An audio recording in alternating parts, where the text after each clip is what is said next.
Nah, I ain't say that. Because you know that's not going to happen. No, maybe it can. Everybody can when you step in that ring. Just don't bite the bullet. Hey, Tio, I never disrespected you, right? I took that as disrespect, what you said. You did? For sure. They ain't even mention my name when you brought it up. You know, a lot of times they mix my words up. I seen the video. You did? I seen it. Well, I didn't mean to disrespect you, brother. Good business. Wish you nothing but the best. You too, just like I told you. And I meant it. Yes, correct. Under the bridge, but what you feel about this matchup? Unbiasedly, what you feel about this matchup? You know these dudes very Shakur well. had talked about this before it was actually official, and I'm like, cool. You know, it's a fight, right? Cool, like, nah, bro, I know, bro. You know what I'm saying? So, like, we all excited about the fight, bro. Like, we all know it's at stake. Like, we've been knowing Teofimo since we was 12 or 13 years old and amateurs, bro. Like, we all been winning nationals together. Now we're pro having to fight each other, so Teo know who he fighting. Yeah, man. Things heated up fast when Keyshawn Davis went back and forth with Teofimo Lopez, and there was nothing lighthearted about the exchange. It's all love, right, Keyshawn? It's all love, right? It's all love, right, Keyshawn? It's all leave, right? All right, that's it. It's just a young kid trying to get clout. You know, hasn't made anything, hasn't made no noise, could say what he wants to say. However, hasn't done the recognition, hasn't won a world title. So who is Keyshawn Davis? These guys want clout. Do you guys not understand this? The moment they all get into the moment, right? The momentum. They feel the IQ. They feel the punches. They say, oh, this is real life. I don't want to get knocked out in front of the... Keyshawn didn't hold back at all. He flat out warned Teofimo that Shakur Stevenson won't just outbox him. He thinks Shakur could stop him outright if Teo starts getting careless. Starting off slow. Okay.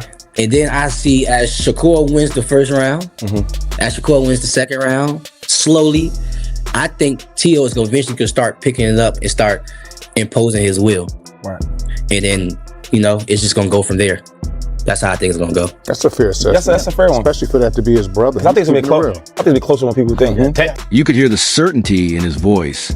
This wasn't fan hype. It was fighter conviction. The kind that comes from grinding in elite gyms and understanding what real separation looks like at the top level. Exchanges like that only pour more gasoline on a matchup that's already reaching a boiling point. I think he's a guy who went out there and he done the things that everybody asked him to do. He beat the Lomachenko, he beat the Josh Taylor, and he ain't really get the credit for it. So when you don't get the credit for it, it feel like your mental kind of go down with some guys. And I think with him, he kind of didn't go about it the right way. He ain't go about it in a way to where it's like, keep waiting your moment, keep pushing, your time is gonna come. He felt like his time came and nobody respected it. So I did see the drift in his mental, but I think that's a weakness in his game, to be honest. Come fight night, we coming in there to make sure we come out victorious. So Teo is a hell of a fighter, I understand that, but I don't think none of these dudes is on my level when I'm at my best. So he got a lot to deal with come January 31st. Once you tune out the chaos of the press stage, the mental side of this gets way more compelling than the noise ever was. Those exchanges weren't random trash talk. They were tests. Teofimo Lopez wasn't chasing a viral moment. He was trying to shake the rhythm and routine of Shakur Stevenson. That's where the real chess move lives.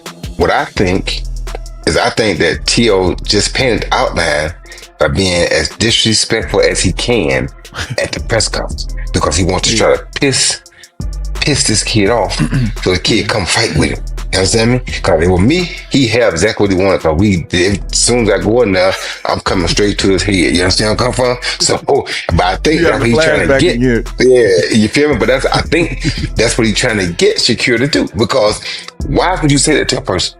What does that have to do with boxing? You feel me? He knows that Shakur has great feet, and he's not gonna be able to catch Shakur if he lets Shakur take his time to do what he does. So he got to try to make Shakur come in and try to kill him, which is what he just did at the press conference. Shakur is most lethal when he stays relaxed, focused, and mentally sharp because he doesn't react emotionally. He reacts to information.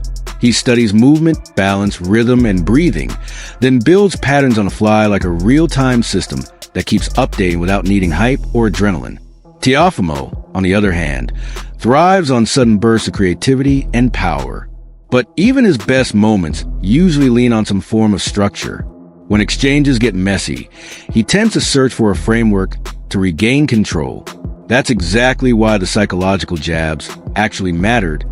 I don't feel bad about what he did because I understand it now. Now that I saw it, he knows that he is right now.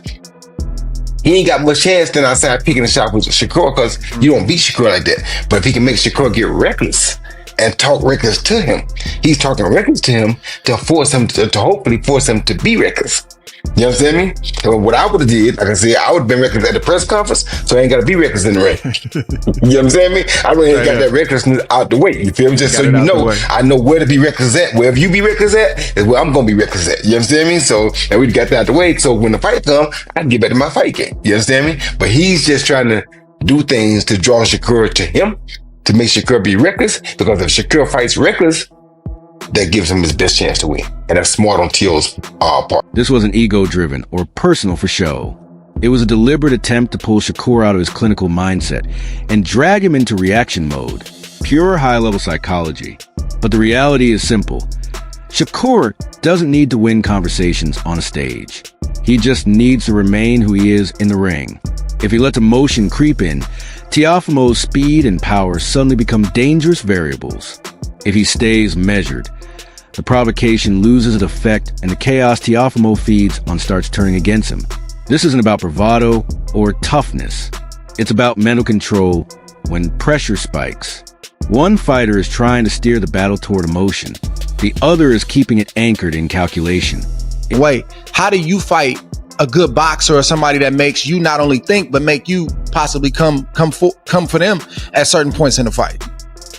Honestly, it's a game of patience. I think that you just gotta have patience, and sometimes things don't open up in the first 3 rounds or the first 4 rounds, but them things that may open up in the 5th, 6th, 7th, 8th, 9th, and 10th round. So I think majority of the game is come down to just having patience and being mentally strong enough to withstand the patience game, because good boxers is going to be both patient, and the one that's the most patient is the one who's going to be the most successful when you're having a chess match. And when structure breaks down and the fight starts shifting under your feet, the fighter who can stay creative without panicking usually ends up owning the night.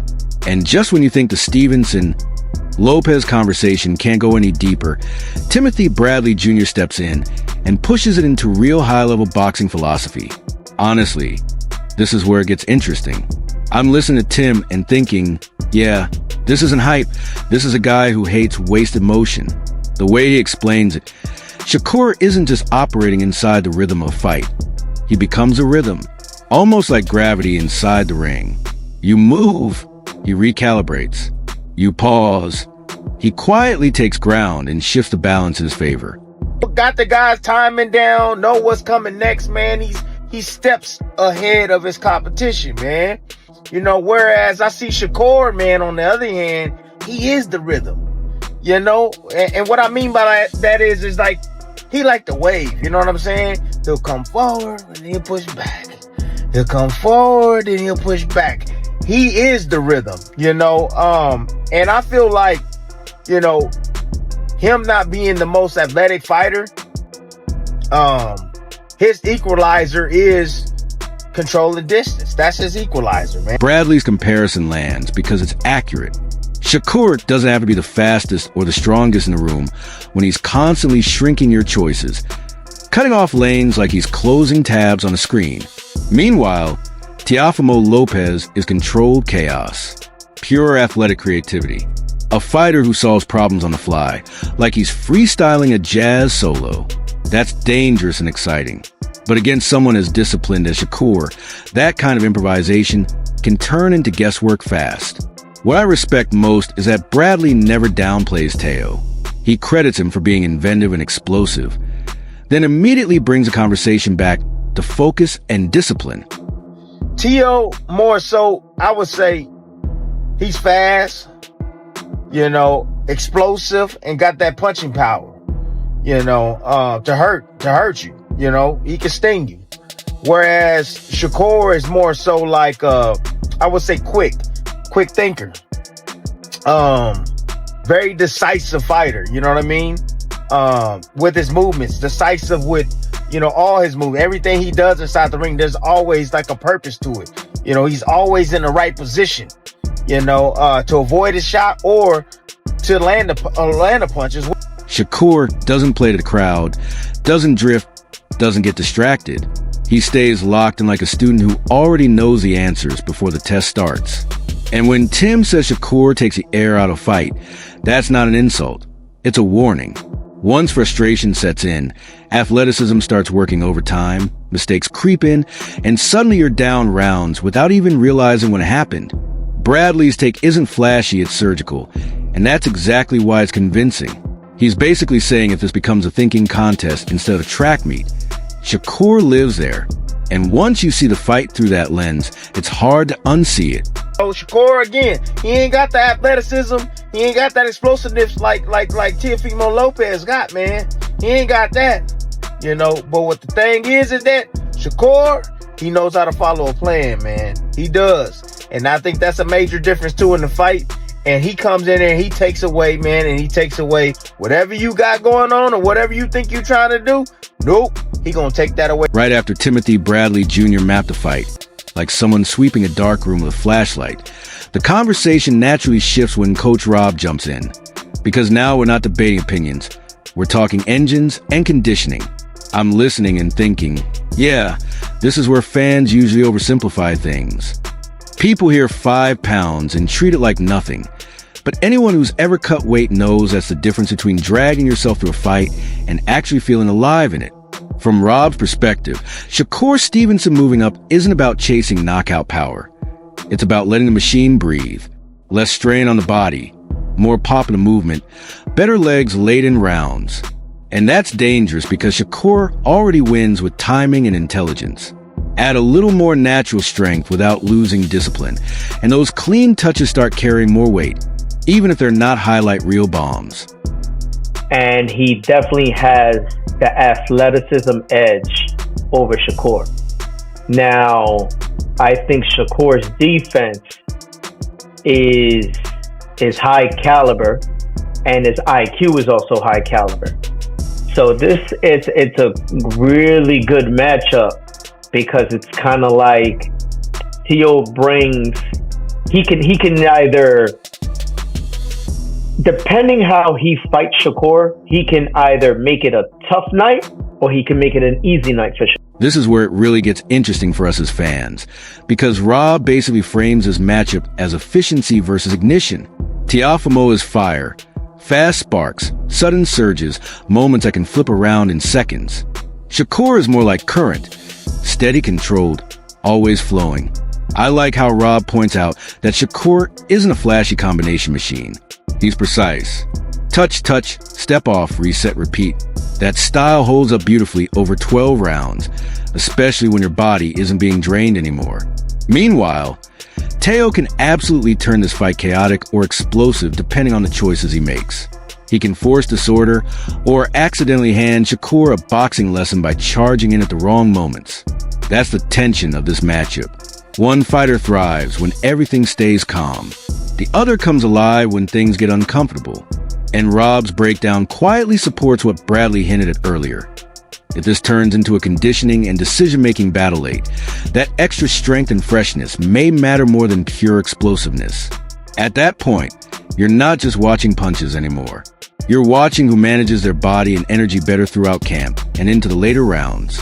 And when you frame it that way, the fight stops being about who looks more athletic and starts being about who's more efficient when it actually counts. Same thing goes for Shakur. Shakur can try to stay on the ropes the whole time, or he can utilize his legs and box circles around Teo. We don't know. But definitely with the athleticism edge, I'm going to give it slightly over to Teo.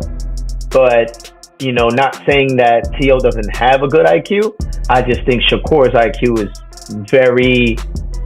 very, like, I know people know that he's a smart fighter. When you stack all of this together, the picture starts to sharpen.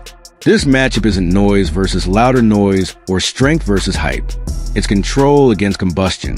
You got Shakur Stevenson moving like a calm system, processing information, quietly stealing rounds, and letting frustration create openings for him.